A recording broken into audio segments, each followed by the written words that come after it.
नमस्कार दर्शक मित्रों, गुजरात गोल्ड कॉइन न्यूज में आप सभी का हार्दिक स्वागत है। मैं रिपोर्टर दीपा मिस्त्री। गोल्ड कॉइन न्यूज अहमदाबाद में रिपोर्टर पठान सोहेल खान।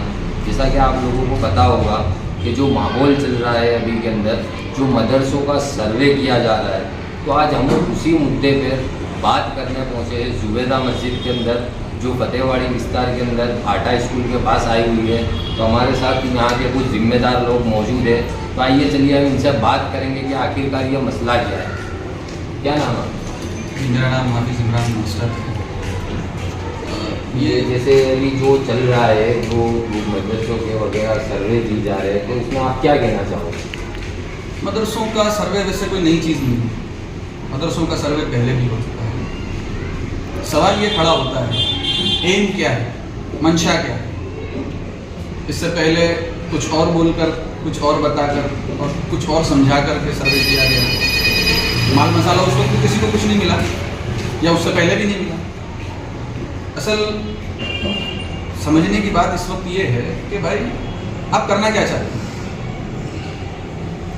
ऐसे मौके पर जब मुल्क भर में, देश भर में लोकसभा के इलेक्शन चल रहे हैं, दूसरी स्टेट गवर्नमेंट्स बहुत ज़्यादा बिजी है अपने अपने कामों में, और दूसरी पॉलिटिकल पार्टियां खूब बिजी चल रही हैं। यहाँ तक कि हमारे यहाँ के मिनिस्टर्स अदर स्टेट में जा करके अपनी पॉलिटिकल पार्टी का प्रचार कर रहे हैं। ये तो सबको दिख रहा है कि वो लोग बहुत बिजी हैं। तो क्वेश्चन यहाँ दिमाग में आता है, किस बात की इतनी जल्दी है आपको। मदरसों में जो बच्चे पढ़ने वाले हैं, अब आपको मैं बताऊं कि जहाँ सर्वे हो रहा है, कि जहाँ कहीं पर भी स्कूल्स के टीचर वगैरह पहुँचे हैं सर्वे करने के लिए, तो वो मस्जिदों में चलने वाले हैं। जैसे ये मस्जिद में बैठे हैं, हम देखो ये मस्जिद है, ये कोई मदरसा नहीं है, ये कोई मदरसा नहीं है, ये एक मस्जिद है। हाँ, सुबह 2 घंटे के लिए वो बच्चे यहाँ पढ़ने के लिए आते हैं, जिसको हम उर्दू में मकतब कहते हैं। बच्चा 2 घंटे के लिए पढ़ने आया, चला गया, तो हम उसको मकतब कहते हैं। बहरहाल वो उसको मदरसा भी गिन ले, कोई हर्ज नहीं है। लेकिन ये एक सवाल है, भाई आप करना क्या चाहते हो। पहले तो आप सामने जिसके पास जा रहे हो, उसके सामने आपकी बात क्लियर होनी चाहिए कि हम आपके पास क्यों आ रहे हैं, या हम आपसे क्या चाहते हैं। अच्छा, उसमें जो फॉर्मेट में जो क्वेश्चंस पूछे गए, अब उसमें बच्चों के बारे में सवाल कम है, प्रॉपर्टी के बारे में सवाल ज़्यादा नजर आ रहे हैं। भाई आपका सवाल क्या है, आप सर्वे करना चाहते हैं, आप एक बार मुझे रोज सुबह आइए। अब इसमें आपको जो अभी जैसे आपने बताया कि बच्चों के बारे में कम और प्रॉपर्टी के बारे में ज़्यादा है, तो ये आपको कहीं ना कहीं ऐसा भी लगता है कि बच्चों के सर्वे से ज़्यादा ये प्रॉपर्टियों का सर्वे करने निकली है गवर्नमेंट? नहीं, वो तो उनके फॉर्मेट में नजर आ रहा है। वो जो पीडीएफ सोशल मीडिया पर घूम रही है कि भाई ये गूगल शीट भर के रखनी है आपको, उसमें क्वेश्चन है बीयू परमिशन। भाई 6 से 14 साल के बच्चे का सर्वे करने आए या प्रॉपर्टी का सर्वे करने आए हो। अब उसमें बताएंगे कि हम बच्चों की सेफ्टी के लिए कर रहे हैं, वो कर रहे हैं। भाई आप ग्रांट दे रहे हो, कल से आप कल से कुछ दे रहे हो।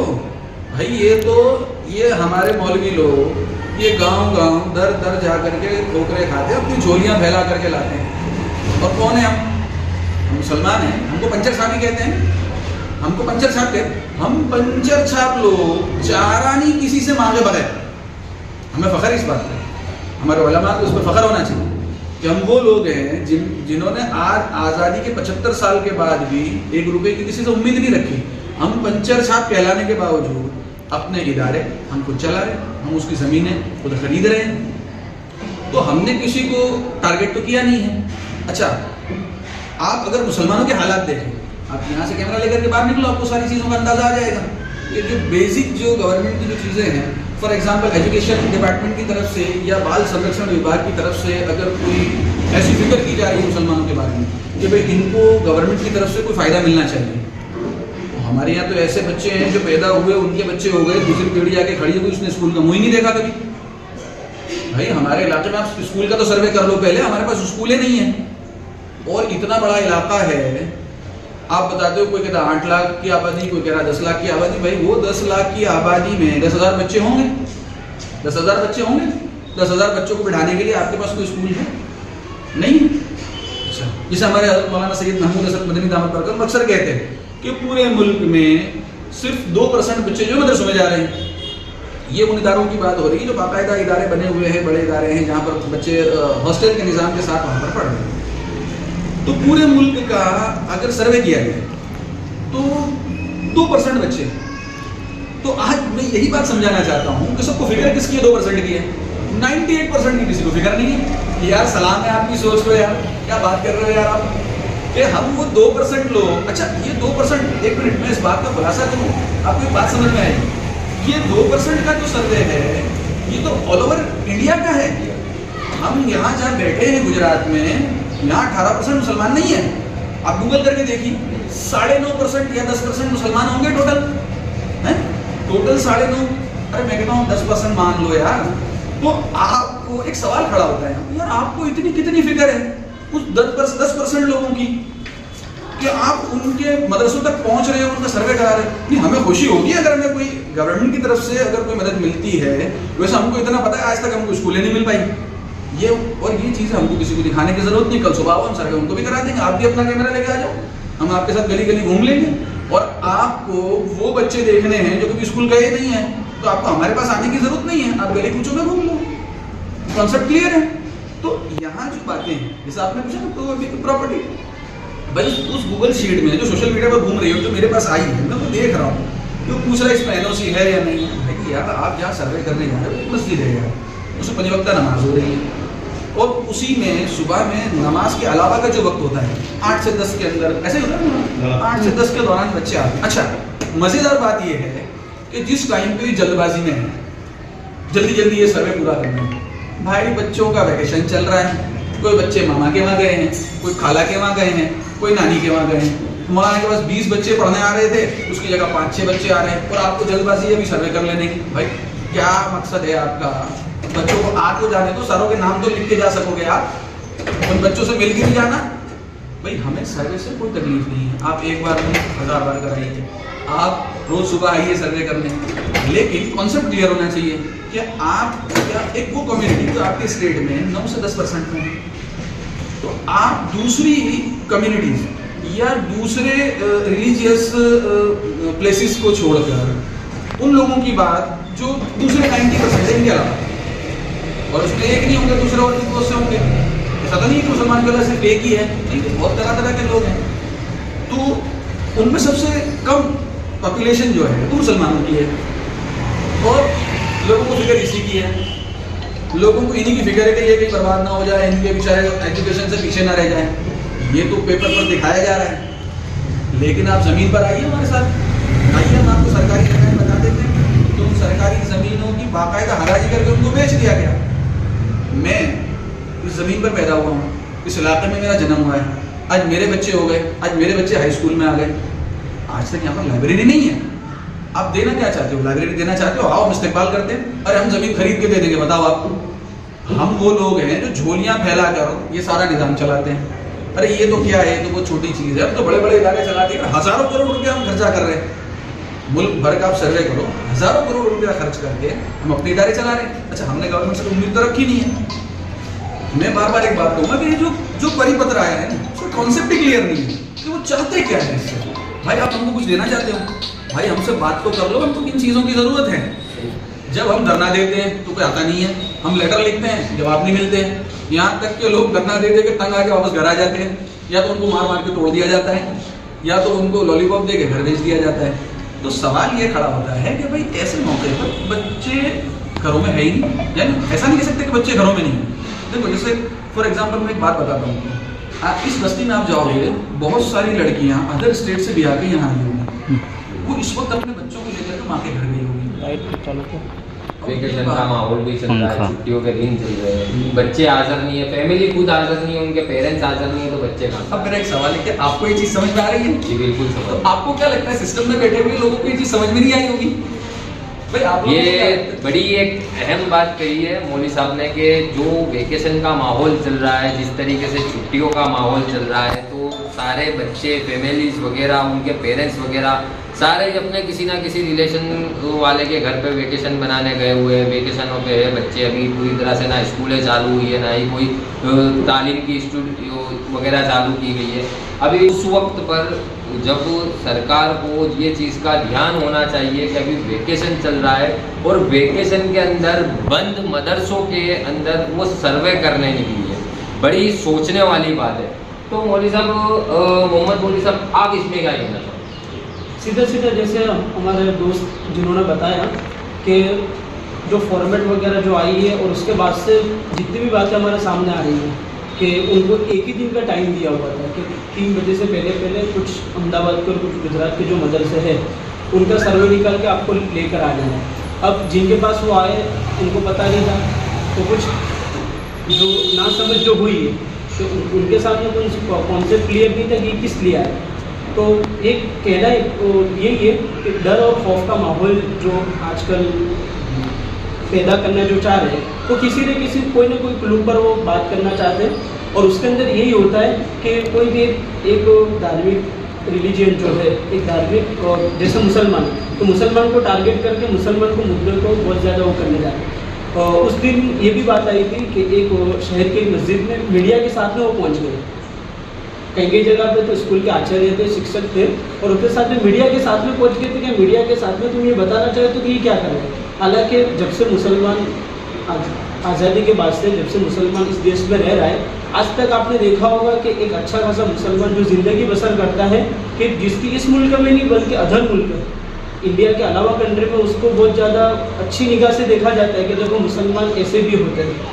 तो मेरा कहने का मकसद ये है कि जब मुसलमान अमन शांति से रह रहे हैं, देश के अंदर इलेक्शन का माहौल चल रहा है, तो उसके अंदर संयम बना के रखें। बल्कि सरकार जो प्रजा है, पब्लिक है, उनको खुद को ही बतला ले कि हमें आपसे चैन सुकून है, अमन शांति है, ये माहौल बनाने की फिक्र करें तो ज़्यादा बेहतर है। जैसे कि हमारे को मोहम्मद मौली साहब ने भी बताया हमें कि एक आज़ादी के बाद से जो मुसलमान जी रहा है, तो बात उसमें कुछ ऐसी है कि आज़ादी की जंग में भी आप देखना चाहो तो देख सकते हो, जिसका गवाह इतिहास खुद है। इतिहास के सुनहरे पन्नों में उनका नाम भी लिखा गया है। मुसलमानों के कई मुसलमान ऐसे थे जिन्होंने आज़ादी की लड़ाई के अंदर बलिदान दिया है, और कई मुसलमान ऐसे भी थे जिन्होंने अपना घर बार और सोना तक जब देश आज़ाद हुआ तो देश की आर्थिक व्यवस्था जो थी उसको संभालने के लिए कई हजारों टन सोना भी मुसलमानों ने इस देश के लिए अपना सिर्फ और सिर्फ देश की भलाई के लिए, देश के कल्याण के लिए उसे दान तक किया है। तो कहीं ना कहीं गवर्नमेंट को भी समझना चाहिए कि एक मुस्लिम समाज और एक कम्युनिटी को बार बार जो टारगेट किया जाता है वो टारगेट करना छोड़ दे। और जो अभी वेकेशन का माहौल चल रहा है और अचानक ही जो गवर्नमेंट को एकदम भूत सवार हो गया है सर्वे का, जबकि बच्चे हाजिर नहीं है, और उस वक्त पर उस मौके पर ये जो सरकार सर्वे करने निकली है, तो ये जो मौली साहब ने कहा हमें कि आप आखिर कहना क्या चाहते हो, आप कहना क्या चाहते हो, आप बच्चों के सर्वे के मुद्दे कम और उसमें प्रॉपर्टी के मुद्दे ज़्यादा है, तो आप कहना क्या चाहते हो। तो हम फिर से एक बार वो मौली साहब से बात करेंगे, उनकी कुछ बातें अधूरी रह गई थी, हम उनसे और जानना चाहेंगे। देखो, जैसे भी एक बात आप कह रहे थे आज़ादी के बारे में, तो हम वही मदरसा छात्र लोग, हम तीनों बैठे जो आपको लाइन में देख रहे हैं, हम मदरसा प्रोडक्ट कहते हैं अपना, और हमको फ़ख्र है इस बात से कि हाँ मदरसा प्रोडक्ट है। बाज़ मरतबा मुल्क में ऐसी बातें लोग चलाते हैं, क्योंकि आज कैमरे के सामने बैठे हैं, तो मेरा जी चाहता है कि मैं आपको खुल के बताऊँ वो बात, वो फतवे के नाम पे लोगों को मिसगाइड किया जाता है। ये जो मौली साहब ने कहा हमें कि आप आखिर कहना क्या चाहते हो, आप कहना क्या चाहते हो, आप बच्चों के सर्वे के मुद्दे कम और उसमें प्रॉपर्टी के मुद्दे ज़्यादा है, तो आप कहना क्या चाहते हो। तो हम फिर से एक बार वो मौली साहब से बात करेंगे, उनकी कुछ बातें अधूरी रह गई थी, हम उनसे और जानना चाहेंगे। तो जैसे भी एक बात आप कह रहे थे आज़ादी के बारे में, तो हम वही मदरसा छात्र लोग, हम तीनों बैठे जो आपको लाइन में देख रहे हैं, हम मदरसा प्रोडक्ट कहते हैं अपना, और हमको फ़ख्र है इस बात से कि हाँ मदरसा प्रोडक्ट है। बाज़ मरतबा मुल्क में ऐसी बातें लोग चलाते हैं, क्योंकि आज कैमरे के सामने बैठे हैं, तो मेरा जी चाहता है कि मैं आपको खुल के बताऊँ वो बात, वो फतवे के नाम पे लोगों को मिसगाइड किया जाता है। आपको पता है इस देश के लोगों ने फतवे का नाम सबसे पहले कब सुना था? इस देश की आवाम ने फतवे का नाम कब सुना था? मैं बताता हूँ आपको। शाह अब्दुल अजीज़ मुहद्दिस देहलवी रहमतुल्लाह अलैह अंग्रेज हराम, ये फतवा था शाह अब्दुल अजीज़, हज़रत शाह अब्दुल अजीज़ मुहद्दिस देहलवी रहमतुल्लाह अलैह। हम बड़े अदब से नाम लेते हैं हज़रत का, और हमें फ़ख्र है कि हम ऐसे शाह अब्दुल अजीज़ मुहद्दिस देहलवी रहमतुल्लाह अलैह यहाँ काम करके गए हैं, बल्कि उन्हीं हम लोग सब उन्हीं के शागिर्दों के शागिर्द होंगे हम लोग सब। तो वो फतवे का यहाँ से लोगों के कानों में पड़ा। उसके बाद मुसलमानों ने अंग्रेज़ों की नौकरी छोड़ी, लेकिन जो क्रांति थी ना, इसको कहते हैं जो एक्शन आना चाहिए, और हमारी देसी भाषा में कहते हैं लगनी चाहिए, ये एक हवा फैलनी चाहिए, हवा नहीं फैलनी। वो हवा कब फैली। मैं आपको एक और मदरसा प्रोडक्ट आदमी का नाम बताता हूँ। मैं उसको इसलिए लेता हूँ कि मुझे तकलीफ है, मुझे बड़ी तकलीफ है। नौजवानों को नहीं है, सब एक मौलाना को उठा करके अंग्रेज की कोर्ट में लाया जाता है और उस मौलाना को सवाल पूछा जाता है कि क्या आपने ऐसा फतवा दिया है कि अंग्रेज की नौकरी हराम है? मुसलमान झूठ तो बोलते नहीं, हमने तो भाई साफ कह दिया। मौलाना साफ कह रहे हैं कि हाँ मैंने फतवा दिया है। तो क्या तुमको इसका नतीजा मालूम है? किताबों में ये बात दर्ज है, तारीख की किताबों के अंदर ये बात लिखी हुई है। मैं इस वीडियो को देखने वाले हर आदमी से कहूँगा कि आप जाके तारीख की किताबें उठाओ और देखो उसमें कि वो इंसिडेंट क्या था। शेखुल अरब वल अजम शेखुल इस्लाम हज़रत मौलाना सैयद हुसैन अहमद मदनी रहमतुल्लाह अलैह ने सफ़ेद कपड़ा अंग्रेज़ की कोर्ट में लहरा करके कहा कि तू मेरी छोड़, तू मेरी छोड़, तू अपनी देख। हुसैन अहमद देवबंद से अपना कफन साथ में लेकर निकला है और तारीख गवाह है, अंग्रेज़ों ने उनके खिलाफ कोई फांसी की सज़ा नहीं सुनाई। और वही इंसिडेंट था जिसके बाद वो आग लगी, अपनी देसी भाषा में कहते थे कि आग लगी, कि क्रांति फैली और लगातार मुसलमानों ने अंग्रेज़ की नौकरी को छोड़ दिया। हम वही पंचर छाप हैं जिनकी बातें हो रही है ना, काफ़ी दिनों से लोग हमको पंचर छाप कह रहे हैं। मुझे कुछ तकलीफ होती है, हमारा नौजवान उससे मायूस होता है। भाई ये जो मिट्टी है ना, ये आपके खून से सींची गई है, आपको घबराने की जरूरत नहीं। आज़ादी का मौका हो चाहे कोरोना का मौका हो, खून तो हमारा ही काम में आया है। भाई गवाह होने सब है ना, अंग्रेजी डेटा गवाह है, अंग्रेजों के पास वहाँ मौजूद है, WHO के पास डेटा मौजूद है, हमारी गवर्नमेंट के पास मौजूद है। भाई जब ब्लड देने का मौका आया तो हमारे अलावा किसी ने खून तो दिया नहीं है। तो हम वो लोग हैं कि जब खून की ज़रूरत होती है हम खून दे देते हैं, जानों की ज़रूरत होती है बॉर्डर पे आप देखो, अब हमारे जो बड़े बड़े कर्नल गुजरे हैं। ये तो आज़ादी के बाद की बात है। मैं आपको मौलाना हुसैन अहमद मदनी रहमतुल्लाह अलैह की बात पूरी सुना दूँ। ये वही आलिम दीन है जिनको आज़ाद भारत में आज़ादी के बाद असरी तालीम, मॉडर्न एजुकेशन के ऊपर काम करने की वजह से पद्म भूषण अवार्ड से सम्मानित किया गया है। और ये सुनकर मुसलमान चौंक जाते हैं। भाई ये तो आपका सरमाया है, आपको पता होना चाहिए। अच्छा, आज मॉडर्न एजुकेशन की लोग हमसे बात करते हैं, जैसे सर्वे हो रहा है ना, असल में ये इसमें लोगों को बताना कोशिश भी हो रही है कुछ कि भाई हम चाहते हैं कि इनको असरी तालीम, मॉडर्न एजुकेशन हम दें। भाई हमारे मदरसों में आज तक तो कोई आया नहीं मॉडर्न एजुकेशन। जमीयत उलमा हिंद ने आकर के वो जमीयत ओपन स्कूल को ला करके हमारे मदरसों में घुसाया कि भाई हमारे मदरसों के बच्चों का 10th-12th का एग्जाम लो, आगे इनके पास कोई सर्टिफिकेट्स होंगे या आगे जाकर के कुछ करेंगे। गवर्नमेंट तो नाकाम ही रही ना, आज तक हमारे पास आए नहीं है, ना हमारी दरखास्तों को कबूल किया है। तो वो तो अल्लाह भला करे जमीयत उलमा हिंद के जिम्मेदारान का कि वो जमीयत ओपन स्कूल के साथ गठबंधन करके उनके साथ जो भी सेटअप था वो कानूनी तरीके से उसको जमा करके वो मदरसे के बच्चों के पास लाए हैं। अच्छा, आज जो लोग सरकारी ओहदों पर बैठे हैं, जब बड़े अफसरान जो होंगे, आप उनसे जाकर के पूछो कि आप जिस गाँव में रहते थे, बचपन में आप जिस स्कूल में पढ़े हो, आपको मालूम है वो स्कूल का नक्शा किसने बनाया है? या पूरे मुल्क में जो ये सरकारी स्कूलों का जाल किसने बिछाया है? वो भी एक मौलवी था, वो भी एक मदरसा प्रोडक्ट था, वही हम भी मदरसा प्रोडक्ट हैं। आप देखो इंडिया का, आज़ाद भारत का फर्स्ट एजुकेशन मिनिस्टर कौन था? मौलाना अबुल कलाम आज़ाद थे। तो आज जो सरकारी स्कूलों का जाल पूरे मुल्क भर में नजर आता है वो हम मदरसा प्रोडक्ट की वजह से ही आ रहा है। आप देख लो, तो आज जो कॉन्वेंट वगैरह है इसकी ताकत थी इसमें जाता। और मुल्क की आज़ादी के बाद आर्थिक स्थिति का क्या हाल था पूरी दुनिया को मालूम है। और बचा कुचा जो बंटवारों में चला गया, बहुत कुछ इधर उधर चला गया।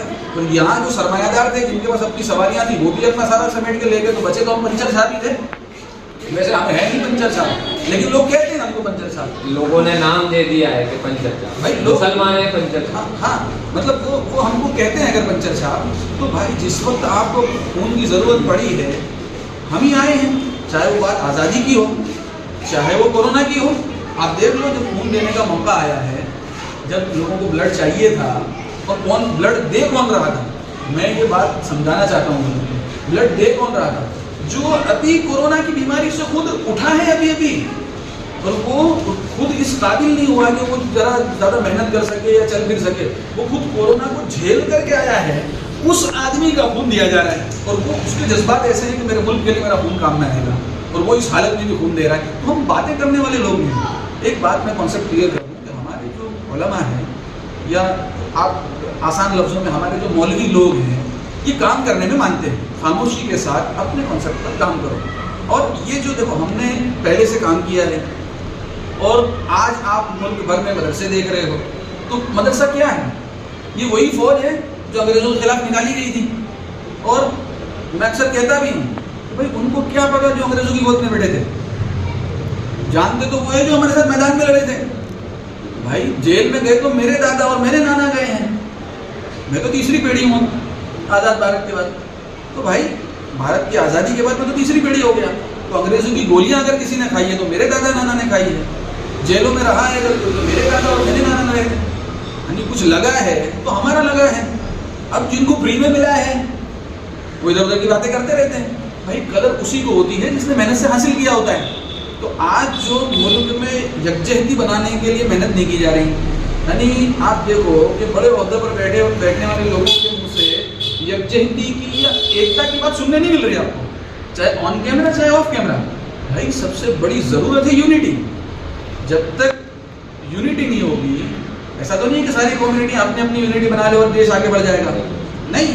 तो जब तक यूनिटी नहीं होगी, सारे मुल्क के लोग एक प्लेटफॉर्म पर नहीं होंगे, तब तक मुल्क कैसे आगे बढ़ जाएगा? अच्छा, आप क्या कौन सी दिशा में ले जाना चाह रहे हो? यानी मैं एक बात अक्सर लोगों को कहता हूँ, मेरी अपने लोगों से भी शिकायत है। मैं बहुत से स्कूलों में जाता हूँ, मैं आप लोगों को भी ये बात कहता हूँ कि आप इसके ऊपर गौर करिएगा कि हम स्कूलों में जाते हैं, वहाँ स्वतंत्र सेनानियों के फोटो लगे रहते हैं। वहाँ आपको शेखुल रहमतुल्लाह का फोटो नज़र नहीं आएगा, वहाँ आपको मौलाना हुसैन अहमद मदनी रहमतुल्लाह का फोटो नज़र नहीं आएगा। भाई आप हमारी आने वाली पीढ़ी को क्या सिखाना चाहते हो? यानी ये मेरी अपनों से भी शिकायत है कि भाई हमको ये चीज़ को सुधारने की ज़रूरत है। भाई जब हम खुद ही नहीं बताएंगे और फिर हम शिकायत करते हैं कि एजुकेशन मिनिस्टर या एजुकेशन सिस्टम, भाई वो आपके घर पे थोड़ी आपको रोकने आ रहा है कि आप अपने बच्चों को उर्दू मत पढ़ाइए। तो वो सिस्टम जो है वो हमें ही सुधारना पड़ेगा। रही बात जैसे कि आप मदरसे के बारे में सवाल पूछ रहे थे, तो मैंने आपको बताया कि हम मदरसा प्रोडक्ट हैं और हमने क्या झंडे गाड़े हैं। आसान लफ्ज़ों में हमने क्या झंडे गाड़े हैं। तो आप दारुल देवबंद चले जाइए, आज़ादी की तारीख उठा करके देख लीजिए, वही मदरसे हैं, वही मुल्ला हैं, वही मौलवी हैं, वही किताबें हैं, वही कुरान मौजूद है, वही अहादीस की किताबें मौजूद है, और वही लोग मौलवी सारे के सारे वो जो गए थे उनकी औलादें पढ़ा रही हैं। मौलाना हुसैन अहमद मदनी रहमतुल्लाह पढ़ा रहे थे, मौलाना अरशद नदवी साहब पढ़ा रहे हैं। वो जो लोग गए उनके बाद वाले उनकी जगह को अपनी जाति को संभाल करके बैठे हैं। मेरा इसमें एक थोड़ा सा एक कन्फ्यूज़न पहले दिन से, जब से ये मेरे सामने ये PDF घूम रही थी सोशल मीडिया पर, तो मैं उसको बार बार पढ़ रहा हूँ, लेकिन मुझे ऐसा कुछ लगा नहीं कि उसमें कौम का कोई भला हो जाए, या आवाम का या आम जनता का उसमें कोई भला हो जाए। मुझे तो अब तक, और मैं लगातार कोशिश कर रहा हूँ लोगों से समझने की, चूँकि लोग कहते हैं कि ये आप लोगों का सब्जेक्ट नहीं है, आपको समझनी पड़ेगी। तो मैं अच्छे पढ़े लिखे लोगों के पास जा रहा हूँ, तो वो मेरे को पढ़ा रहा हूँ कि आप पढ़ो उसको, मुझे समझाने की कोशिश करो, मुझे बताओ इसमें आपको क्या लगता है जिससे देश का भला हो जाएगा। नहीं, देखो जहाँ कहीं पर भी मैं गया हूँ, लोगों का रवैया, उनका फेस का ऐसा था, बड़ी समझ पड़ी। उसका मतलब ये है कि सबको समझ में आ रहा है कि ये हो क्या है, कि इससे कौम का भला, देश का भला, जनता का भला, ये तो कुछ नज़र आ नहीं रहा। हाँ, जिन स्टेट में इलेक्शन बाकी है, हो सकता है उसको पानी पहुंचाने की मेहनत हो सकता है वहाँ पानी पहुंचाने की मेहनत हो भाई, क्योंकि देखो मदरसों का अपना एक ज़बरदस्त निज़ाम है और पूरे गुजरात के मदरसों की बड़ी कम्युनिटी बनी हुई है, और उसके जिम्मेदार है हज़रत मौलाना मुफ्ती अहमद साहब देवला। उनके तो ख्वाब गुमान में नहीं, उनको तो पता भी नहीं था, और यहाँ घोड़े दौड़ रहे हैं। तो भाई आप बैठो नहीं साथ में, आइए आप, और इतनी जल्दबाजी में क्या करना चाह रहे हैं ये तो कुछ समझ में नहीं आ रहा। यानी देखो मैं आपको एक बात बताता हूँ, एक छोटे से छोटा काम, for example RTE right to education का काम फिलहाल चल रहा है, ठीक है। इलेक्शंस आने की वजह से उसकी तारीखें आगे पीछे हो रही हैं, उसमें टाइम ज़्यादा लग रहा है, पोस्टपोन कर दिया गया, फिर एक दूसरे राउंड को थोड़ा सा लेट डिक्लेयर किया गया। भाई दूसरे कामों में तो बड़ी देर लग रही है आपको, दूसरे कामों में आपको लोकसभा का इलेक्शन लड़ रहा है, इसमें बड़ी जल्दी में हो आप। तो ये चीज़ें थोड़ी समझ में आने वाली नहीं, ये चीज़ें मतलब अच्छा, अगर आप आम पब्लिक से कोई बात करना चाहते हैं, आप पब्लिकली स्टेटमेंट दीजिए, आप आइए मीडिया के सामने बैठ कर कह दीजिए कि भाई हम आपसे कोई गलत चीज़ नहीं चाहते, बस हम आपका सपोर्ट चाहते हैं। तो बस हम तो रोज़ सुबह आइए, आप रोज़ सुबह आइए, रोज़ सर्वे करिए, हमको उससे कोई तकलीफ नहीं है। लेकिन जब लोकसभा के इलेक्शन के दौरान ऐसी कोई बात होगी तो वो दिमाग में शक पैदा करेगी, उससे ज़्यादा कुछ नहीं हो सकता। जैसा कि अभी आपने सुना, इन्होंने एक बड़ा ही प्यारा मैसेज भी दिया इंटरव्यू देते वक्त कि जो सारी मेजॉरिटी है, जो कम्युनिटी है, उसको एक स्टेट पे आना पड़ेगा। वो उसके अंदर हर एक मज़हब का इंसान आ गया, हर एक धर्म का इंसान आ गया, वो कोई मजहबी बात नहीं है। जब तक हम अपने देश के अंदर देश के नागरिक एक दूसरे से एकता और यूनिटी और एक मंच पर नहीं आएंगे, वो बिल्कुल सही बात है कि वहाँ तक देश की तरक्की और उन्नति नहीं हो पाएगी। अगर देश को आगे लाना है, देश को आगे बढ़ाना है, देश की तरक्की चाहते हो, देश की उन्नति चाहते हो, तो एक यूनिटी और एक प्लेटफॉर्म पे आपको, मुझे, इन्हें, हर मेजॉरिटी के लोगों को आना पड़ेगा। तो बड़ा ही प्यारा एक मैसेज था मोदी साहब के तरफ से। Gold coin news, Ahmedabad.